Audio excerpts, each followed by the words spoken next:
Hello बच्चों, कैसे हो आप सभी। बच्चों, मैं आशा करती हूँ कि आप सभी बहुत अच्छे होंगे। तो बच्चों, आज की कक्षा में जो पाठ हम पढ़ने जा रहे हैं वो है अविकारी शब्द, अव्यय, इनडिक्लाइनेबल वर्ड्स। चलिए बच्चों, शुरू करते हैं पाठ। अविकारी शब्द का अर्थ है जिसमें विकार या परिवर्तन ना हो। निम्नलिखित वाक्यों को पढ़िए। मैं आज दिन भर पढ़ती रही। ओह, मैं अपनी किताब भूल गया। मैंने थोड़ा सा पानी पिया। उपर्युक्त वाक्यों में दिन भर, ओ तथा थोड़ा सा कुछ ऐसे शब्द हैं जिन पर वाक्य में आए लिंग, वचन, कारक और काल का कोई प्रभाव नहीं पड़ता। ये शब्द ज्यों के त्यों बने रहते हैं। अंतः परिभाषा: वाक्य में प्रयोग किए जाने पर लिंग, कारक, काल और वचन के अनुसार अपना रूप ना बदलने वाले शब्द अव्यय या अविकारी शब्द कहलाते हैं। तो बच्चों देखिए, ऐसे शब्द जो लिंग, वचन या कारक का प्रभाव पड़ने पर भी वाक्य में परिवर्तन नहीं होने देते, उन्हें हम क्या कहते हैं? उन्हें हम अव्यय या अविकारी शब्द कहते हैं। चलिए अब हम कुछ विशेष देखते हैं। वाक्य का कर्ता चाहे पुल्लिंग हो या स्त्रीलिंग, चाहे एक वचन हो या बहुवचन, अविकारी शब्द बिना परिवर्तन के प्रयुक्त होते हैं। जैसे देखिए बच्चों, जैसे यहां पर एक शब्द है दिन भर। अब यहां पर बोला गया है वाक्य में कर्ता, काम करने वाला चाहे पुल्लिंग हो चाहे स्त्रीलिंग, तो इसमें कोई परिवर्तन नहीं होगा। मैं आज दिन भर पढ़ती रही, मैं आज दिन भर पढ़ता रहा, हुआ परिवर्तन? नहीं। अब क्या बोला है? चाहे एक वचन हो या बहुवचन। अब देखिए, मैं आज दिन भर पढ़ती रही, दिन भर में कोई परिवर्तन नहीं। हम आज दिन भर पढ़ते रहे, कोई परिवर्तन नहीं हुआ। इसके अलावा अविकारी शब्द बिना परिवर्तन के प्रयुक्त होते हैं। तो बच्चों, इनके ऊपर लिंग, वचन, कारक का कोई प्रभाव नहीं पड़ता। चलिए अब हम पढ़ेंगे अविकारी शब्दों के भेद, काइंड्स ऑफ इनडिक्लाइनेबल वर्ड्स। हिंदी में अविकारी शब्द 5 प्रकार के हैं: क्रिया विशेषण, संबंध बोधक, समुच्चय बोधक, विस्मयादि बोधक और निपात। सबसे पहला है बच्चों क्रिया विशेषण, एडवर्ब। क्रिया की विशेषता का बोध कराने वाले अविकारी शब्द क्रिया विशेषण कहलाते हैं। सबसे पहला है विपुल दिन भर खेलता रहा। यमराज के नाम से ही लोग थर थर कांप उठते हैं। ऋचा ऊपर बैठी है, तुम्हें कम खाना चाहिए। तो बच्चों देखिए, क्रिया विशेषण क्या होता है? क्रिया की विशेषता बताने वाले शब्दों को ही क्रिया विशेषण कहते हैं। अगला है क्रिया विशेषण के भेद। क्रिया विशेषण के भेद 2 आधारों पर किए जाते हैं: अर्थ के आधार पर, रचना के आधार पर। सबसे पहले बच्चों हम पढ़ेंगे अर्थ के आधार पर।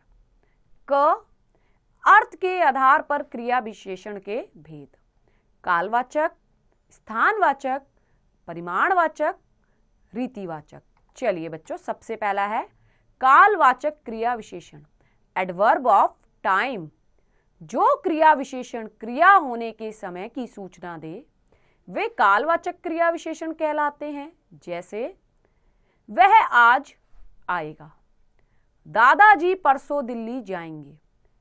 कालवाचक क्रिया विशेषण 3 प्रकार के हैं: अ समय संबंधी, कब, तब, जब, कल, अब, अभी, कभी, प्रातः, सायं, परसों, पश्चात आदि।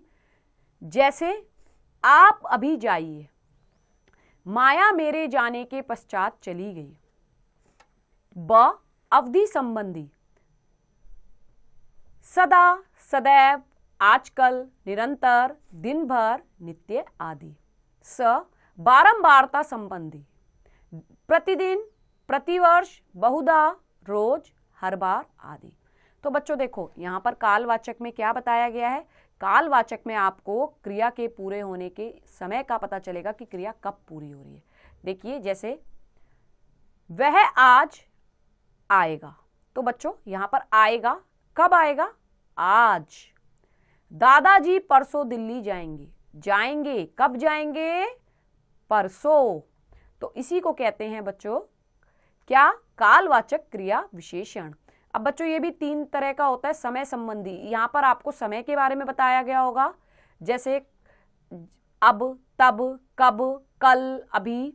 अवधि संबंधी, अवधि मतलब सदा, सदैव, आजकल, निरंतर। और बारंबारता संबंधी मतलब जैसे कि प्रतिदिन, प्रतिवर्ष। अगला है बच्चों स्थानवाचक क्रिया विशेषण, एडवर्ब ऑफ प्लेस। जो क्रिया विशेषण क्रिया होने के स्थान या दिशा का बोध कराते हैं उन्हें स्थानवाचक क्रिया विशेषण कहते हैं। जैसे वर्षा का जल चारों तरफ भर गया, लड़की कमरे के अंदर बैठी है। स्थानवाचक क्रिया विशेषण 2 प्रकार के हैं, अस्थितिवाचक, पास, आगे, पीछे, नीचे, चारों ओर, कहाँ, यहाँ, वहाँ, आर पार, निकट, अंदर, बाहर, दूर, प्रत्यक्ष आदि। ब दिशावाचक, सामने, पीछे, इधर उधर, दाहिने, बाएं, जिधर आदि। जैसे आप उधर चले जाइए, तुम आगे आगे चलो, हम पीछे पीछे आते हैं। तो बच्चों देखो स्थानवाचक में क्रिया का स्थान बताया जाएगा कि क्रिया कहाँ पर पूरी हो रही है। जैसे देखिए वर्षा का जल चारों तरफ भर गया, भर गया कहाँ पर भर गया, चारों तरफ। लड़की कमरे के अंदर बैठी है कहाँ पर, कमरे के अंदर। चलिए अब ये भी 2 प्रकार का होता है, स्थितिवाचक और दिशावाचक। स्थितिवाचक में बच्चों स्थिति बताई जाएगी, आगे, पीछे, पास, दूर। और दिशावाचक में आपको सामने, पीछे, इधर उधर दिशा बताई जाएगी। चलिए अब नेक्स्ट है आपका परिमाणवाचक क्रिया विशेषण, एडवर्ब ऑफ क्वांटिटी। जो क्रिया विशेषण क्रिया के परिमाण या उसकी मात्रा का बोध कराते हैं उन्हें परिमाणवाचक क्रिया विशेषण कहते हैं। जैसे आप थोड़ा सा खा लीजिए फिर चले जाइएगा, उतना खाओ जितना पचा सको। परिमाणवाचक क्रिया विशेषण 5 प्रकार के हैं। अधिकता बोधक, खूब, बहुत अधिक, प्रचुर, अतिशय, अत्यंत आदि। ब तुलना बोधक, अधिक, कम, उतना, जितना, अपेक्षा, अधिक आदि। स श्रेणी बोधक, थोड़ा थोड़ा, यथाक्रम, तिल तिल, एक एक करके आदि। द न्यूनता बोधक, अल्प, थोड़ा, न्यून, कम, कुछ, लगभग आदि। ड पर्याप्त बोधक, काफी, यथेष्ट, ठीक, बराबर आदि। जैसे वह बहुत खाता है, सभी लोग एक एक करके चले गए। तो बच्चों यहाँ पर परिमाणवाचक में क्या बताया जाएगा, यहाँ पे क्रिया के परिमाण की मात्रा बताई जाएगी। जैसे कि देखिए आप थोड़ा सा खा लीजिए, अब खा लीजिए कितना, थोड़ा सा, उतना खाओ जितना पचा सको, उतना और जितना। ये सारे क्या हैं बच्चों, परिमाणवाचक क्रिया विशेषण। अब ये भी 5 प्रकार के हैं बच्चों, अधिकता बोधक, तुलना बोधक, श्रेणी बोधक, न्यूनता बोधक और पर्याप्त बोधक। चलिए बच्चों अगला देखते हैं। अगला है रीतिवाचक क्रिया विशेषण, एडवर्ब ऑफ मैनर। जो क्रिया विशेषण क्रिया के होने की रीति का बोध करवाते हैं उन्हें रीतिवाचक क्रिया विशेषण कहते हैं। जैसे नीरज तेज चलता है, कामिनी ध्यानपूर्वक सुन रही थी। तो बच्चों देखिए यहाँ पर ना आपको क्रिया के होने का ढंग या तरीका बताया जाएगा कि कैसे हो रही है क्रिया। जैसे चलने की क्रिया हो रही है, कैसे चलता है नीरज, तेज। सुन रही थी, कैसे सुन रही थी, ध्यानपूर्वक। चलिए रीतिवाचक क्रिया विशेषण के निम्नलिखित प्रकार हैं। निश्चय बोधक, जरूर, सचमुच, अवश्य, निसंदेह आदि। अनिश्चय बोधक, प्रायः, संभवतः, कदाचित, शायद आदि। प्रश्नबोधक, कैसे, क्यों आदि। निषेध बोधक, नहीं, मत आदि। कारण बोधक, इसीलिए, अतः, क्योंकि आदि। स्वीकृति बोधक, जी, ठीक, सच, हाँ आदि। आवृत्ति बोधक, फटाफट, धड़ाधड़, सरासर आदि। तो बच्चों देखिए ये सारे क्या थे आपके रीतिवाचक क्रिया विशेषण। यहाँ पर आपको पता चल गया कि यहाँ पर क्या बताया जाएगा, मेन आपको कि क्रिया के होने के ढंग के बारे में बताया जाएगा, क्रिया किस ढंग से पूरी हो रही है। चलिए नेक्स्ट है बच्चों अगला ख, रचना के आधार पर क्रिया विशेषण के भेद। जो क्रिया विशेषण दूसरे शब्दों में प्रत्यय लगाए बिना ही अपने मूल रूप में प्रयुक्त होते हैं उन्हें मूल क्रिया विशेषण कहते हैं। जैसे वह अचानक आ गया, मेघा सचमुच चली गई। कुछ मूल क्रिया विशेषण पास, हमेशा, निकट, अवश्य, अचानक, कल, परसों, प्रायः, पर्याप्त, लगभग, अकस्मात, ठीक, दूर आदि। तो बच्चों मूल क्रिया विशेषण में क्या बताया गया है कि जो क्रिया विशेषण दूसरे शब्दों में प्रत्यय लगाए बिना ही अपने मूल रूप में प्रयुक्त होते हैं उन्हें हम क्या कहते हैं? मूल क्रिया विशेषण। जैसे कि वह अचानक आ गया, मेघा सचमुच चली गई। नेक्स्ट है बच्चों, आपने यहाँ पर कुछ मूल क्रिया विशेषण भी देखे जैसे कि पास, हमेशा, निकट, अवश्य। तो बच्चों ये सारे ही मूल क्रिया विशेषण थे। अब नेक्स्ट देखिए यौगिक क्रिया विशेषण।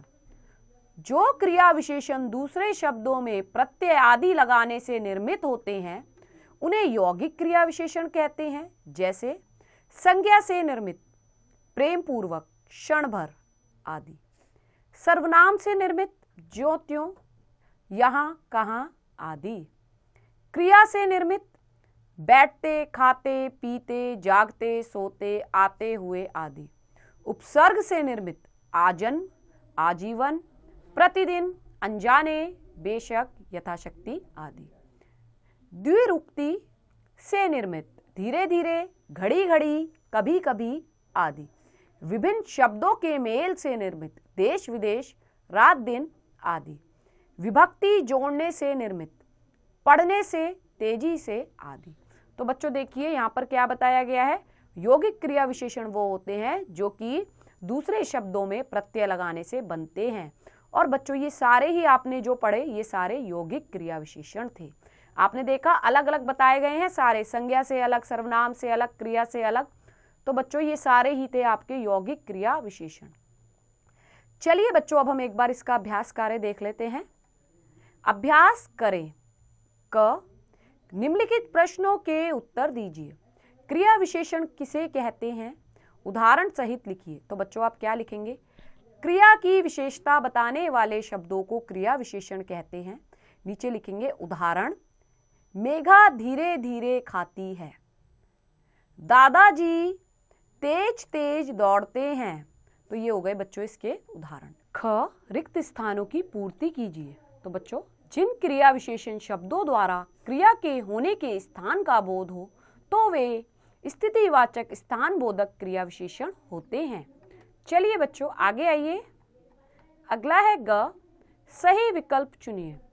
क्रिया विशेषण किसका भेद है? तो बच्चों किसका है? यहाँ पर आएगा अव्यय। नेक्स्ट है बच्चों घ, निम्नलिखित वाक्यों में से क्रिया विशेषण छांटकर उसके भेद का नाम लिखिए। हम कल अजमेर जाएंगे। तो बच्चों सबसे पहले क्रिया विशेषण छांटो, तो यहाँ पे आएगा कल।